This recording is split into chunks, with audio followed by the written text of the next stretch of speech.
Hello students, so this is a summary of the ongoing lectures in nanoelectronics done till date.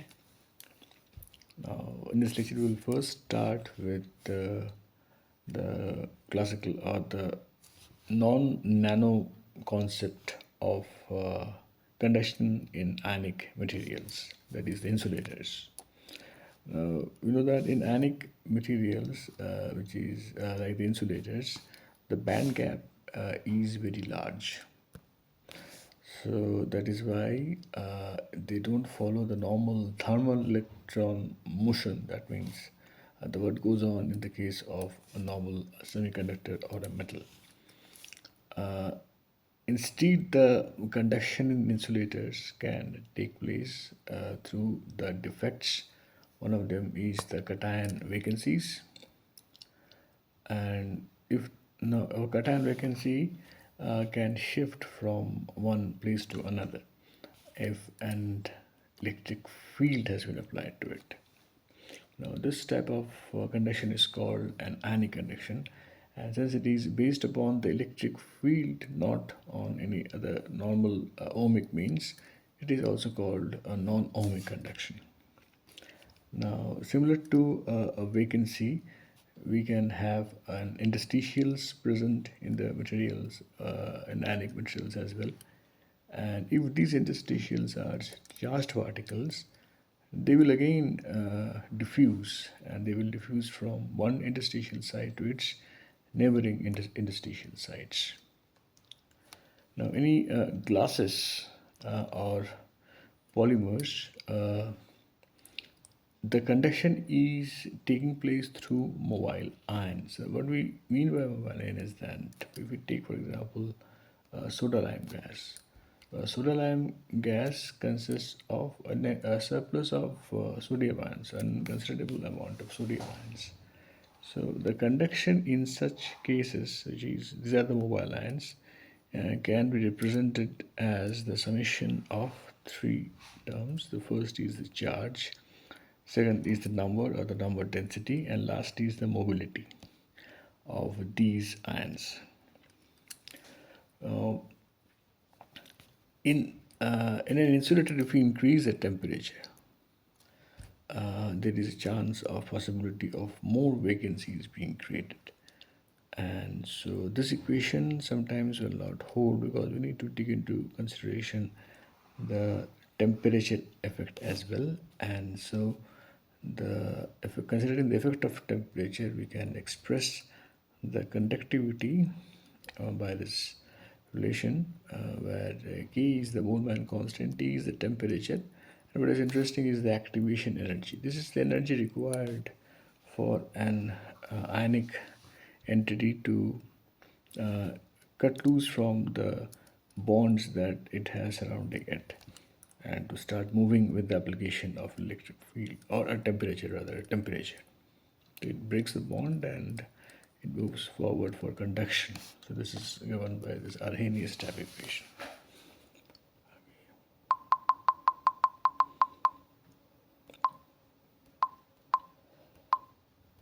Okay. Now, this is a typical diagram of an ionic insulated, an ionic crystal. So the black dots represent the cations and the blue dots they represent the anions. So as we have discussed previously, there can be a cationic vacancies, an absence of the black dot, and there can be an anion vacancies as well. Now, since this is a charged particle, there has been a loss of charge, so it is as if acting as an electrical negative charge.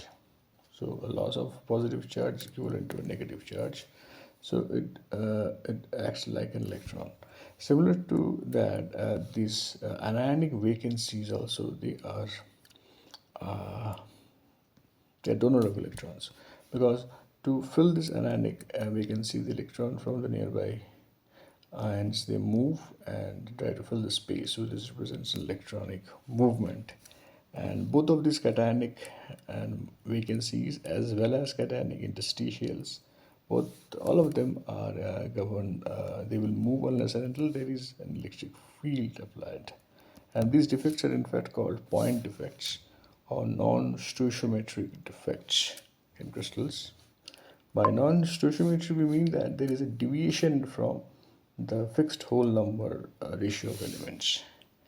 And the effect of these non-stoichiometric ratios is they cause a range of different compositions rather than a single formula. And there is also variable oxidation states defects we have already discussed. There is the point defects. Oxidation states, for example, this is an oxidation state called woostite, where there has been a missing iron atom. So that is been represented by 1 minus X. Similar to this, we can also have a variable oxidation state in very much used high temperature superconductors, YBCO, where you can see this delta is representing this variable oxygen content. So they are all the representation of non-stoichiometry existing in dielectrics or insulators. Now, another aspect of the conduction in insulator is if at low temperature there can be a moisture present on the surface of an insulator, and in many times this moisture contains impurity ions. So this again becomes a mode of ionic conduction. Okay, now let us recap what has been done till date in this non-electronic course. So we have mainly discussed about these four aspects of nanoelectronics, and they all are related to the spin of the electron rather than the electrical charge possessed by the electron. So say come under the category of spintronics.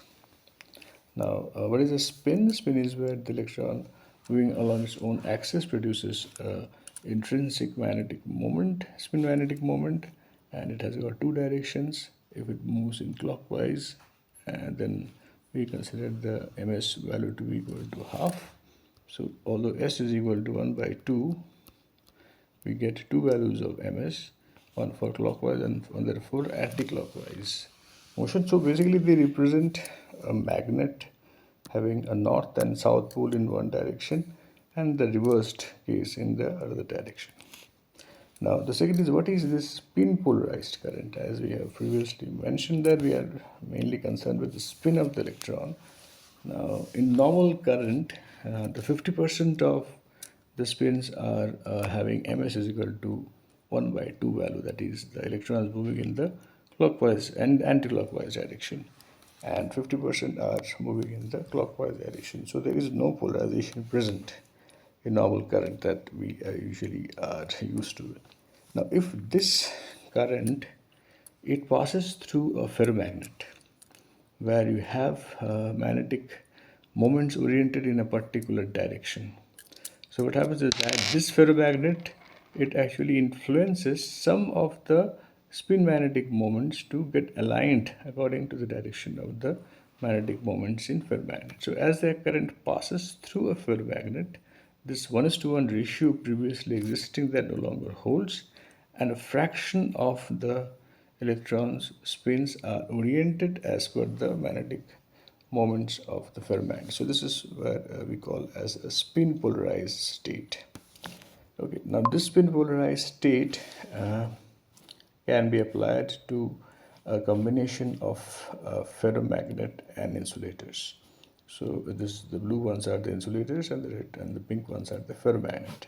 So when spin polarized current, it enters a ferromagnet insulator system, several phenomena can occur. First phenomena is called STT, spin transfer torque. What is an STT?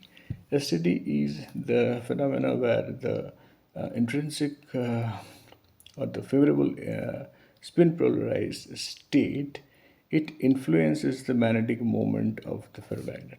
So if the spin polarization is in the opposite direction to the magnetic moment direction, so it will try to make it move go into this direction according to the spin polarized state. And so, although the magnetic moments are in the case in the ferromagnets, they have an exchange interaction taking place. So, although it for some time it gets influenced by the spin polarized current, it again turns back to its original position. So an oscillation starts to take place, and so this actually is a formation of a torque that causes this magnetic moment to get aligned with the that of the spin polarized current. So this is the STT, spin transfer torque. The second phenomena is the tunnel magnetic resistance. Now, we can have two combinations of ferromagnetic arrangements. One is where the two ferromagnets are in a parallel state, having a parallel magnetic moment. And the other one is where they are in antiparallel magnetic moments. So in the first case, when SPC electron tries to pass through them, where the spins are in parallel direction, the resistance is quite less compared to one which are in the opposite direction. So this is the where to this alternate magnetic moment or antiparallel magnetic moment, the very high resistance is gets registered to the flow of current. So we will have two states. One is for parallel state and one is for antiparallel state. Now our objective is to make this resistance as high as possible, because we are ultimately trying to form a switch. A switch is a device which, when switched on, there is current flow. When switched off, there is no current flow. So if we could make the second case where the resistance is high, as high, much higher than where the resistance is not so much high. So we have a 0 and 1 state, that is a switch on, switch off and switch on state.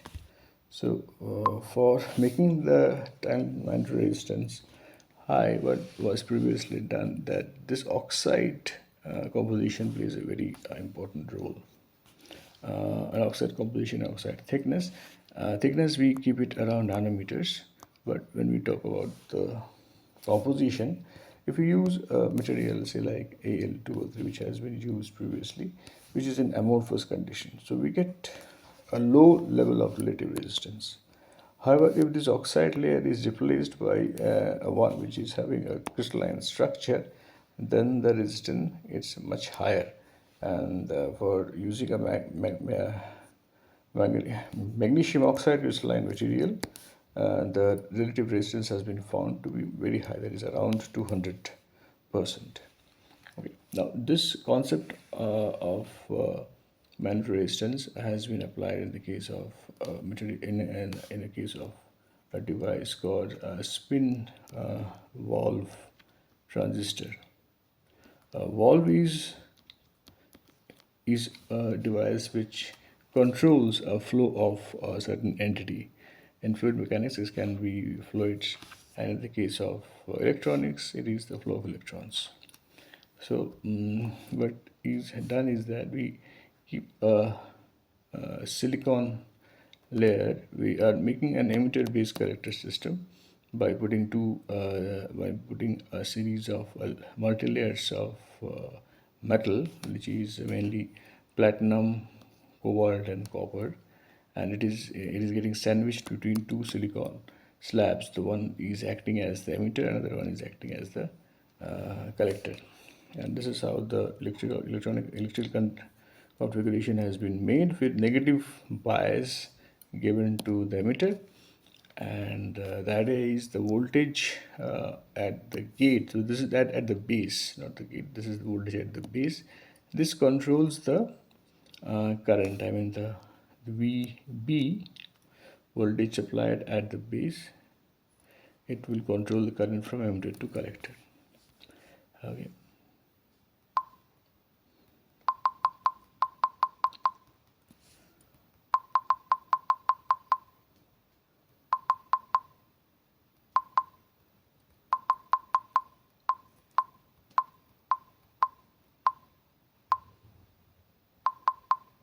Okay.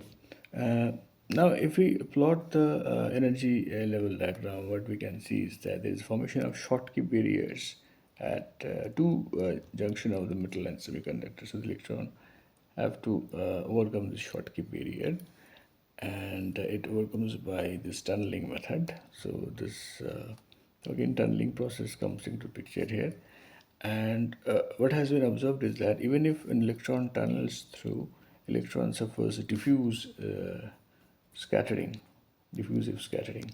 So this diffusive scattering ultimately is the reason of the resistance that electron faces. Now this again is equal to the current gain. If we calculate, it has been found to be equal to the quantum mechanical current gained, which is again uh, I mean, it has been multiplied with another term, which is e to the exponential minus w by lambda, where w is the width of the base and lambda is the mean free path. So this is considered to be the probabilistic term in the current gained expression.